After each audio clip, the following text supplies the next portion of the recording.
Salut tout le monde, j'espère que vous allez bien. Nouvelle vidéo Metadoc. Cette fois-ci, je vais répondre à plusieurs de vos questions, des questions qui m'ont été posées. Mais avant de commencer, n'hésite pas, comme d'habitude, à t'abonner, à liker, à commenter et à partager à tes proches si ce contenu te plaît. Les questions que j'ai eues, elles ont été notamment par rapport à la vente récente de mes actions Stellantis, hein. Je rappelle, j'en avais 1000, j'ai perdu beaucoup d'argent. Je t'invite à voir la vidéo en description pour plus de détails sur cette vente, pour lequel j'y ai laissé un bras.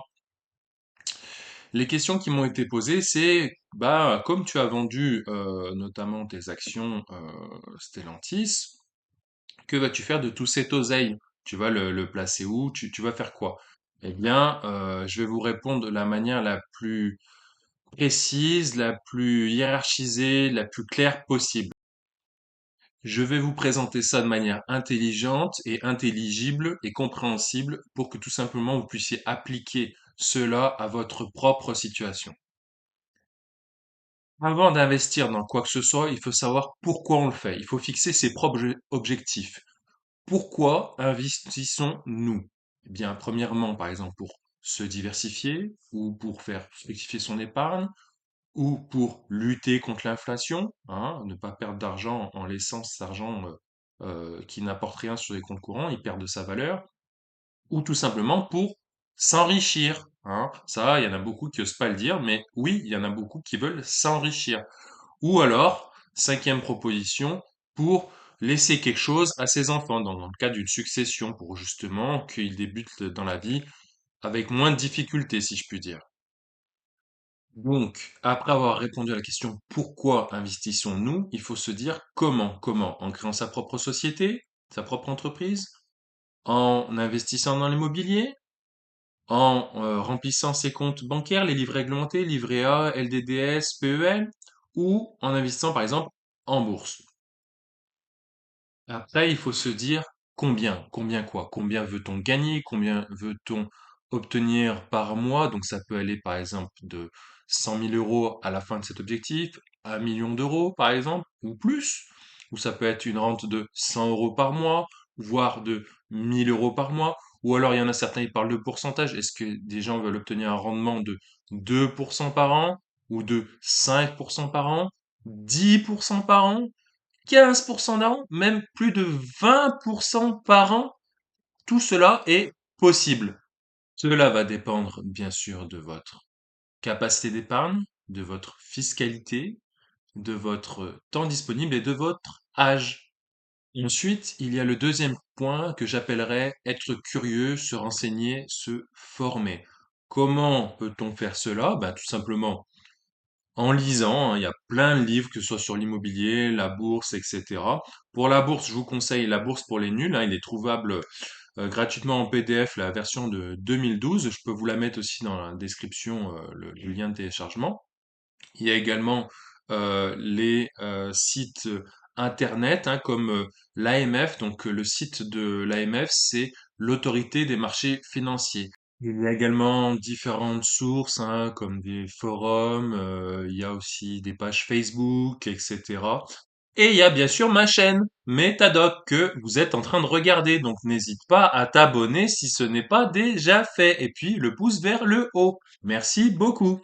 Pour résumer ce que je viens de vous dire, si vous voulez faire fructifier votre épargne, laisser quelque chose à vos proches, à vos enfants dans le cas d'une succession, si vous voulez vous protéger de l'inflation, si vous voulez obtenir un rendement de plus de 5% avec une fiscalité plutôt avantageuse, ou vous voulez obtenir prochainement au moins 100 000 euros de gains, eh ben, je peux que vous proposer de manière simple, bien sûr si vous possédez un smartphone ou un ordinateur récent, je peux que vous proposer de vous mettre à la bourse via un PEA, c'est-à-dire via un plan d'épargne action. C'est très simple, vous verrez.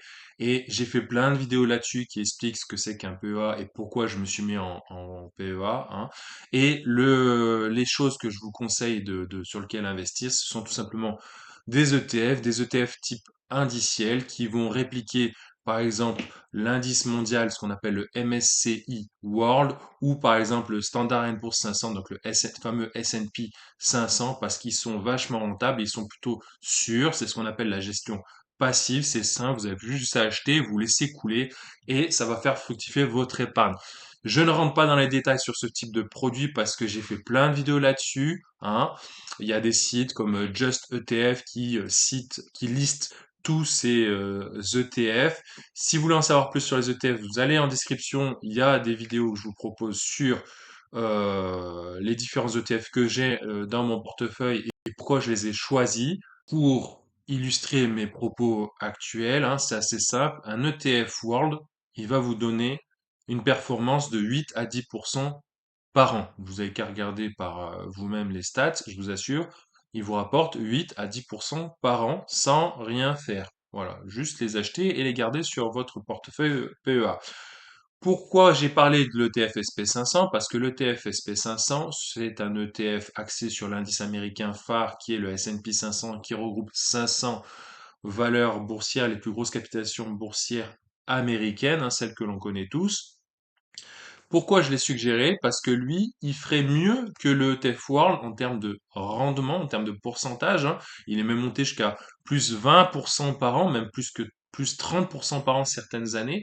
Et tout simplement parce que l'ETF World, il est constitué à 70% des valeurs américaines. Donc j'ai préféré miser sur l'ETF SP500 plutôt que l'ETF World parce que je crois fortement à l'économie américaine et à la bourse américaine qui est plutôt résiliente et qui sert de boussole pour tous les autres marchés.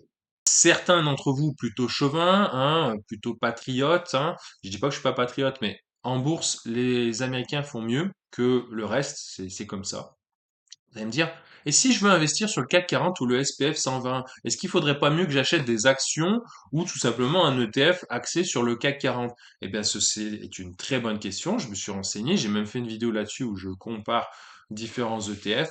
L'ETF CAC 40 fait moins bien que les ETF américains, c'est comme ça. Et puis, si vous vous mettez à acheter des actions en pensant que vous allez faire l'affaire du siècle, eh ben, vous risquerez d'être perdant. Je l'ai fait et je l'ai appris à mes dépens, notamment avec Stellantis, hein, pour lequel c'est une société super, mais qui en ce moment est dans une spirale baissière et qui m'a fait perdre énormément d'argent. Enfin, à titre d'exemple, je terminerai par ce message, hein, car beaucoup d'entre vous postent ce genre de message sur les réseaux sociaux. Alors je vous le lis. Bonjour, je suis débutant dans l'investissement, j'ai 28 ans et environ 100 000 euros à investir en raison de la vente de parts d'une entreprise. Voici mon plan d'investissement sur le long terme, entre 20 et 30 ans. Je suis sur la plateforme Bourse-Banque. 7 500 d'argent de sécurité sur le livret A, environ 3 mois de salaire. 5 000 en or physique ou ETF, c'est quoi le mieux? 30 000 crypto-monnaies, 25 000 bitcoins et 5 000 Ethereum. 60 000 euros sur des ETF avec une répartition de 80% ETF d'actions, 72% MSCI World et 8% sur pays émergents et 20% sur ETF obligataire. Ce qui fait 43 200 euros sur l'ETF iShare MSCI World, 4 800 euros pays émergents sur ETF Amundi PEA MSCI émergent, 12 000 euros sur ETF obligataire, Amundi US Treasury Bond. Par la suite, je vais investir 500 euros par mois dans ces ETF répartis de la même manière, 80/20. Qu'en pensez-vous? Je suis preneur pour n'importe quel conseil. Merci d'avance. D'ailleurs, à ce sujet, j'aimerais beaucoup avoir votre avis, vos avis en commentaire, hein. Vous avez vu, il a parlé de livret A. Donc là, pour moi, je pense que le livret A, bah, il faut en mettre un petit peu, c'est ce que j'appelle l'épargne de précaution, parce que ça donne quand même 2-3% d'intérêt par an défiscalisé, donc c'est toujours mieux que rien. L'ETF or ou or physique, personnellement, je trouve ça un peu risqué parce que l'or physique, eh bien, vous exposez à des risques de cambriolage chez vous, enfin ce genre de choses. Si vous faites ça, si vous faites garder votre or dans une banque, eh bien, vous vous exposez à des frais. Après, je maîtrise pas le sujet parce que ça m'intéresse peu, je vous avoue. Les ETF or, ça existe, mais pas sur un PEA, plutôt sur un compte titre ordinaire. Les crypto-monnaies, là aussi, je suis mal placé pour en parler. Et puis après, il parle des ETF. Alors là, par contre, je peux donner mon avis sur les ETF. Je m'embêterai pas avec tous ces calculs qu'il vient de faire. Je mettrai tout sur un ETF World. si je débute. Voilà, comme je vous ai dit, vous aurez un rendement simple de 8-10% par an, voire plus lors des meilleures années. Ou sur un ETF S&P 500, donc qui va répliquer le marché américain.